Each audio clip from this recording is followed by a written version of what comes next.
the 11th of December 2023, you were all convicted by a jury of the murder of Shakira Spencer and preventing her lawful burial. The trial lasted 12 weeks. The jury heard evidence of such grim nature that I have excused each juror from jury service for the rest of their lives if they wish. Shakira Spencer was a healthy and loving young woman of 35 years old. Images of Shakira before she fell under your influence show her full of life, healthy and smiling. She is unrecognizable at the end, emaciated, broken. All who watched it will be slow to forget the CCTV footage of Shakira trying to walk on scalded feet in the middle of the night. You, Pendlebury, lived in her flat while she slept in a bike shed. You, Studholme, started as a friend, but ended as the worst kind of enemy a person could have. You, Richardson, showed Shakira nothing but exceptional contempt and aggression. Leading up to her murder, she was routinely and continually humiliated, degraded, and dehumanised. I heard you, Shaun Pendlebury, and you, Lisa Richardson, give evidence. The lack of pity, empathy, or decency towards Shakira was marked in everything you said, even when on trial in front of a jury. I read the pre-sentence report about you, Ashana Studholme. None of you take any responsibility, and you continue to blame each other to this day. You have no remorse. Your only concern, as it has been throughout, is for yourselves. I want to ensure that the valuable life of Shakira Spencer is not forgotten in this sentencing exercise. I have heard and read from those who knew her. They've described her particular qualities of innocence and vulnerability. She was lovable, soft and trusting, easy to take advantage of, and she needed a lot of help and support. She was shy and timid. She had succeeded in living an independent, productive life for quite some time, albeit with difficulties. Her friend said that a calculated person would easily be able to exploit Shakira, and she was no match for the three of you. Her mother describes her attempts to help her child and how much love she has for her and will continue to have for her. She says that her life will never be the same. Her own health is shattered, and she has nightmares about Shakira being in the dark, trapped, dying, and calling for her. Shakira's father described the complete despair of all the family, and he says that Shakira was a beautiful soul, but vulnerable, and that it is unimaginable that she could have been treated this way.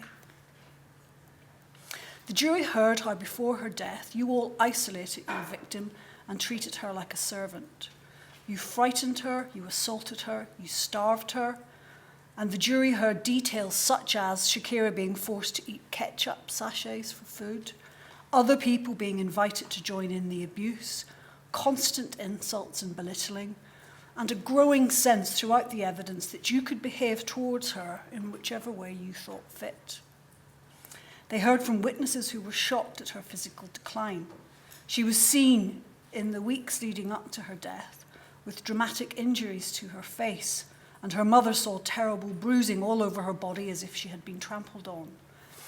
You all seemed to enjoy the power that you had over Shakira Spencer. There was evidence of a kind of pack mentality between you. There is footage that the jury saw, and I've looked at again today, of her being degraded and assaulted on the 4th of September before her death. Shakira had become a commodity and an object to you three. The cross-examination of you, Lisa Richardson, made it clearer than it had ever been that you were involved in prostituting Shakira. The messages on your phone show a litany of savagery and depravity, which culminated in her murder. Only you three know what made you behave like this, and you've offered no explanations other than to blame each other and to try to evade responsibility. From the evidence, it is clear that you all acted together throughout this catalogue of brutality. You, Ashana Studholme, wiped your telephone. You, Shaun Pendlebury, deliberately disposed of yours, I am quite sure. It is clear from the messages that are available on Lisa Richardson's phone that violence and degradation of Shakira was planned, discussed and threatened regularly. You were all in this together, and I look to your proved conduct when assessing the gravity of this offence. This murder was marked by extreme cruelty, brutal violence and torture. By the morning of the 9th of September 2022, Shakira was already bleeding and already badly injured to her head, feet and body. This is the state that she was in when the final fatal attacks began. I saw you, Shaun Pendlebury, tell Shakira to kneel down, and then you hit her on her head with a glass bottle. You then kicked her, causing her to fall. You all three then circled her as she tried to ask you to stop, and she was crying out in pain. Shakira was told to strip by you, Ashana Studholme, and was filmed. An aerosol spray with a lighter was used to burn Shakira. When your thumb, Studholme, became sore from pressing the lighter, you passed it to Shaun Pendlebury to continue. Following this first bout of violence, Shakira passed out, hit her head, and was dragged by you, Shaun Pendlebury, to the hallway, where she slept that night under newspapers in her own urine. The next day, Shakira's torment continued and more depraved violence took place. Despite her grave injuries, Shakira was then put in the boot of a car and driven to her flat on the 12th of September. No attempt was made to get her any assistance of any kind, including medical assistance. The last footage of her alive shows her stumbling and falling and being pulled along. Once inside, she was placed in a cupboard. This, for her mother, is one of the worst things that her family have to think about. Leaving Shakira in that cupboard was barbaric. Given the orgy of violence, I am in no doubt that you all intended to kill Shakira Spencer. I am also sure, on all the evidence, including that given by you, Pendlebury, and you, Richardson, that this was a sadistic killing in which you all took pleasure in inflicting pain, suffering, and humiliation on a vulnerable woman. The clean-up and the cover-up had begun even before Shakira had died. In the days after she was put in the cupboard, you all worked together to conceal her death and to make it look like she had died of natural causes. The contempt for her continued even in death. Incense sticks and ice packs were used, placed around the body. You attempted to borrow vehicles to dispose of her. It could not have been a more concerted effort to try to conceal the truth of what you had done. The outside world was only alerted by the maggots crawling from under her front door. Her body was found badly decomposed on one of her young children's beds. On the 25th of September, you, Pendlebury, were taken to your uncle's and you told him some of what had happened. Your uncle did the right thing and called the police. The fact that Shakira's body was so decomposed meant that the cause of her death could not be pathologically ascertained. This was explored in detail at trial. The pathologist said that she had degloving injuries to her feet and hands. There were 6 areas of injury to her head, including 4 separate areas of full-thickness lacerations, which could have been caused by blunt trauma. There was a possible fracture to her left eye socket, and her left ear had been crushed, consistent with having her head stamped on. The pathologist told the jury about the possible effects which can be delayed of such head injury. There could have been no doubt that Shakira Spencer died of her injuries. There is no difference to make between your roles. I reject all the offered mitigation that you have differing levels of culpability. You all joined in this killing and cover-up with equal veracity and planning, albeit playing different parts. Having considered the provisions of Schedule 21 of the Sentencing Act 2020, and in particular paragraph 3, subsection 1E, I conclude that your offending is of particularly high seriousness. The levels of brutality were wholly exceptional, and Shakira's suffering was extreme. As I have said, it was proved beyond doubt at trial that this was a sadistic murder.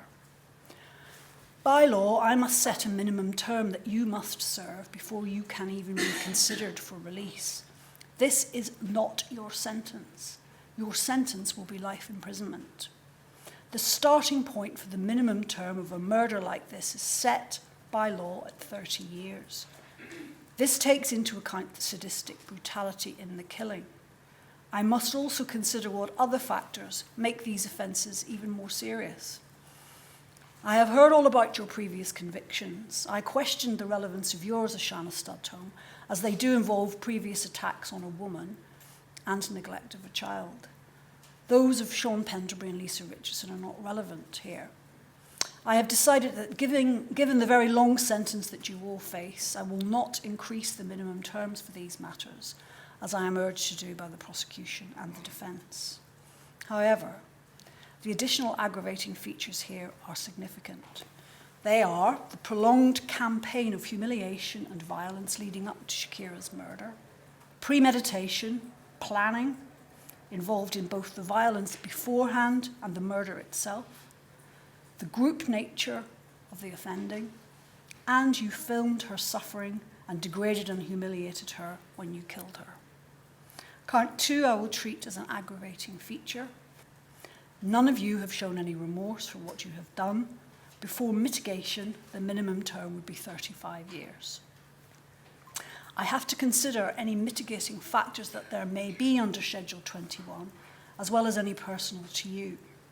It is a struggle to find any mitigation for any of you. Pendlebury, you've got a low IQ, and I've read reports about your functioning. It is said that you are compliant and a follower rather than a leader. However, I saw you give evidence, and my judgment is that you were a fully involved member of this group who tortured Shakira sadistically. You had ample opportunity to step away. You took a full part in her ill treatment. You lived in her flat whilst she slept in the bike shed. The film of you all taunting Shakira on the 4th of September is instructive. I saw nothing in you to suggest that you were unwillingly under the power or control of any others. You are 26, you lived independently, and I do not accept the submission that you are a child yourself. This was not the way that you presented to me. I will give you some limited credit for your psychological problems and the deficiencies that have been drawn to my attention and your background. Studholme, you are not mentally ill or psychotic. You have a personality that is aggressive, dominant, and manipulative. You took full advantage of Shakira Spencer. You have provided evidence of what you are doing in prison.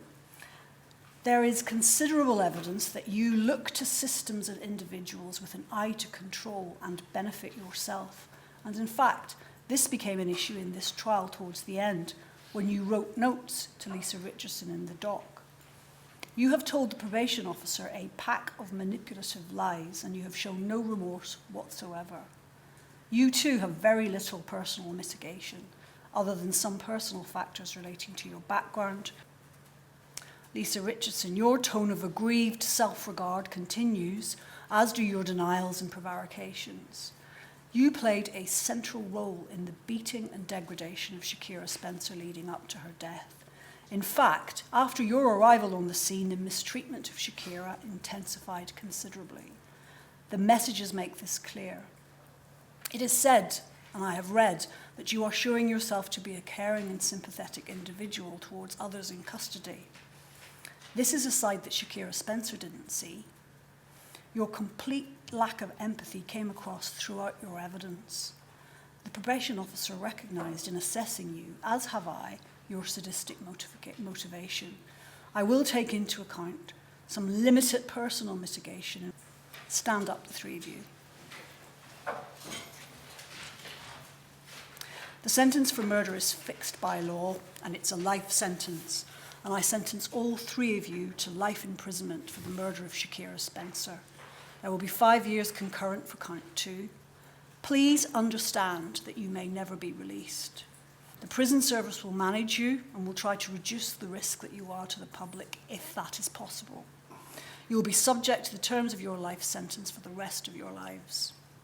The minimum term that must pass before the parole board can even begin to look at your case is 34 years minus 522 days. Take the three of them down, please.